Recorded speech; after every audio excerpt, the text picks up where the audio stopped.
लोकसभा चुनाव का जो औपचारिकता है, उसका प्रथम चरण का जो नामांकन की प्रक्रिया वो अब समाप्त हो गई है और देश में चुनाव की जो आचार संहिता कुछ दिन पहले से लागू थी, अब चुनाव के प्रक्रिया में आ गई। इस बीच में सुप्रीम कोर्ट का जो ऐतिहासिक फैसला आया इलेक्टोरल बॉन्ड पर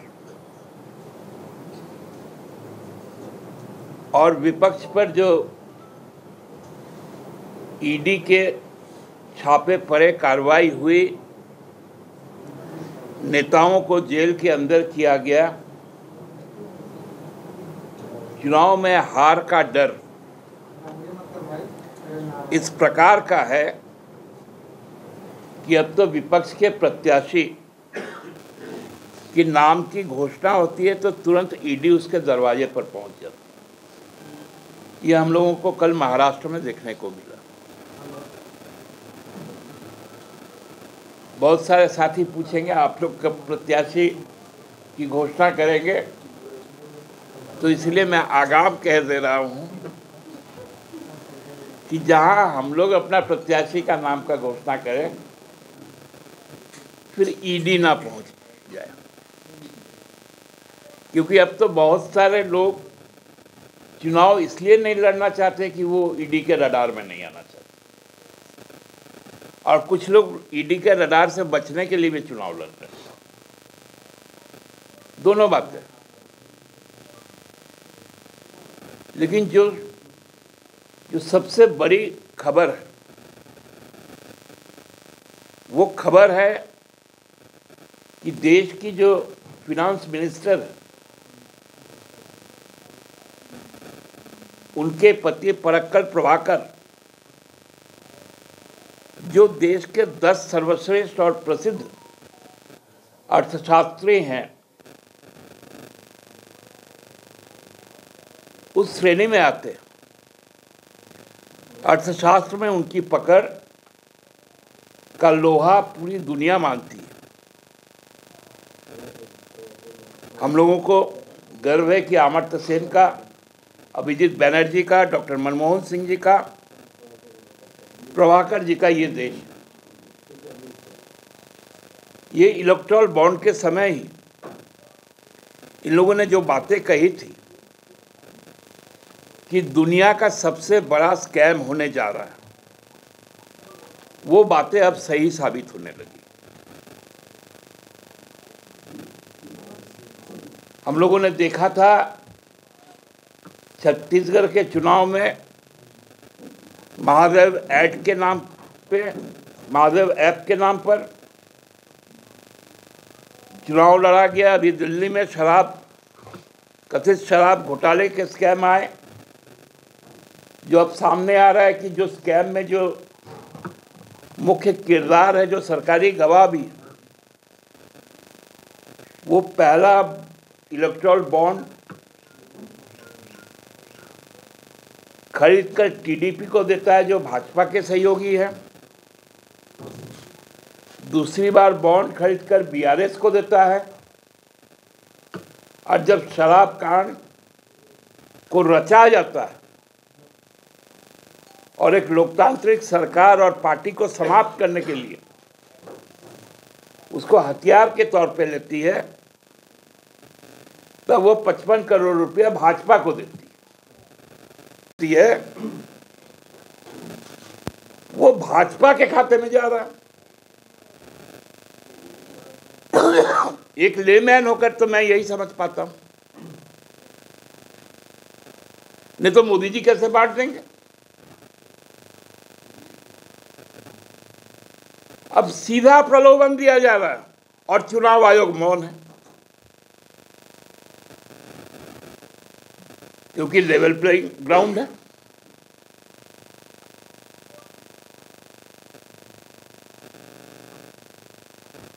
चुनाव आयोग इस पर कोई संज्ञान नहीं लेती।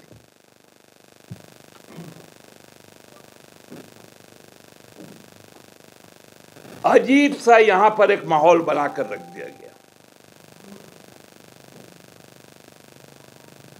17 चुनाव लोकसभा के हो चुके, इतना डर और आतंक का माहौल आज तक नहीं रहा।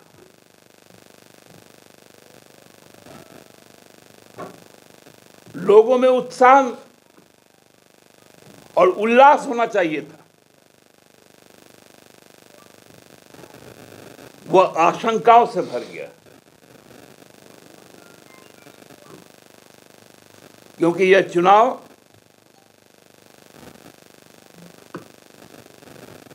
लोकतंत्र में नहीं हो रहा,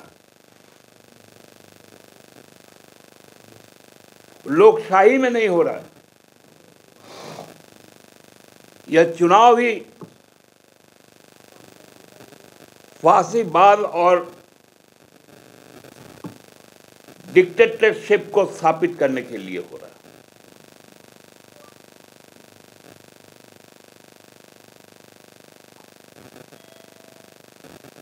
हम लोग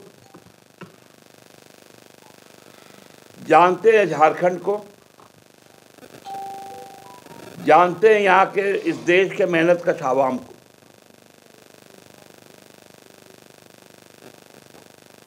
भाजपा के अपने कार्यकर्ता भाजपा के लीडरशिप से आतंकित है। बाहर से बुला बुलाकर उम्मीदवार उनको देना पड़ रहा। मुझे तो आज आपके बीच में ये बात कहने को कहा गया है भाजपा के मित्रों के द्वारा कि कम से कम 20% आरक्षण तय हो सीटों के बंटवारे में, क्योंकि उनके यहाँ जो 13 उम्मीदवार हैं, यदि रिजर्व कैटेगरी को छोड़ दे जो 7 है,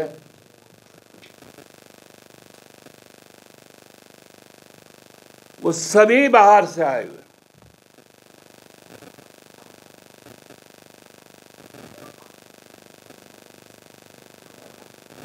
तो ये अपील भी उन लोगों ने कहा कि आप ही कर दीजिएगा, हमारी कोई सुनता नहीं। यहां पर भी फर्जीवाड़े से जमीन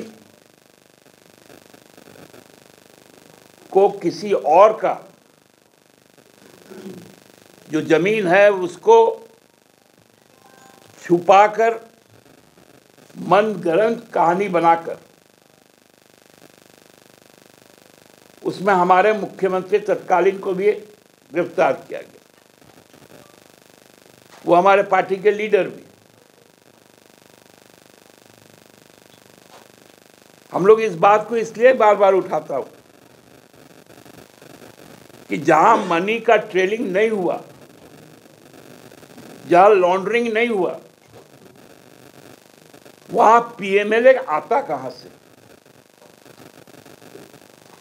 और जहां अब यह स्पष्ट हो गया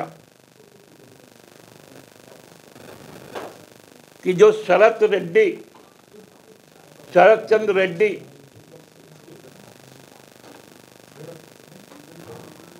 जो सीधा तौर पर 55 करोड़ रुपए भाजपा को देता है और भाजपा उस बॉन्ड को भुना भी लेती है,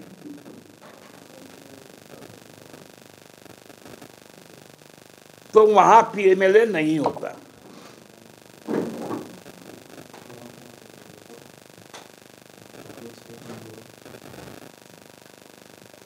लेवल प्लेइंग ग्राउंड होना चाहिए, चुनाव आयोग बोलता है। चुनाव आयोग जांच करवाए। आज देश में जितने एविएशन के सेक्टर में जो एजेंसियां काम करती, इस देश में हेलीकॉप्टर का स्कैरसिटी हो गया।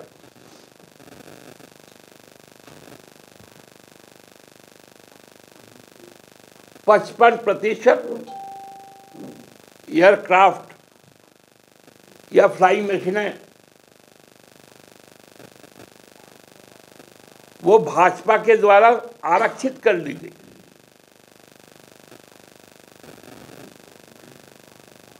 जैसे इलेक्टोरल बॉन्ड में यही प्रतिशत से और थोड़ा ज्यादा भाजपा को अकेले मिला। अब एयरक्राफ्ट भी उसी तरह का हो गया। तो कहां से लेवल प्लेइंग ग्राउंड रहेगा? समतल भूमि कहां है?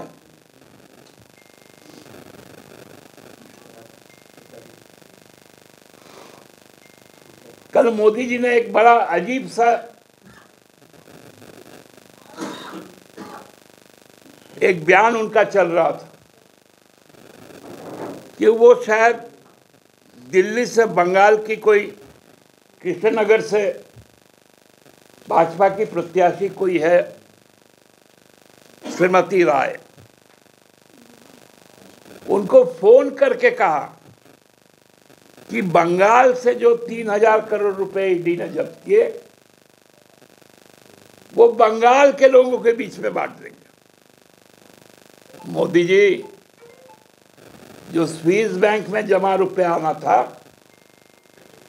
वो 15 लाख कहां गया है? दिया तले अंधेरा हम लोग ने कहते हैं। ये सब भी एक जुमला है। निर्मला सीतारमण जी सुप्रीम कोर्ट की सीनियर प्रैक्टिसिंग लॉयर भी थी और हम लोग इतने भी बेवकूफ नहीं हैं। यदि जन समर्थन है तो आपको जो भारत सरकार तनख्वाह देती है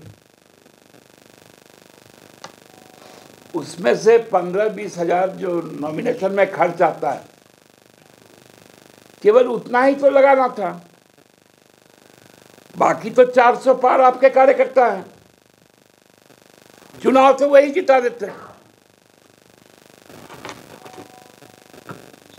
तो बार बार मोदी जी के झूठ को बचाने में ये बेचारे जो रेजिमेंट के जो रंगरूट है ना,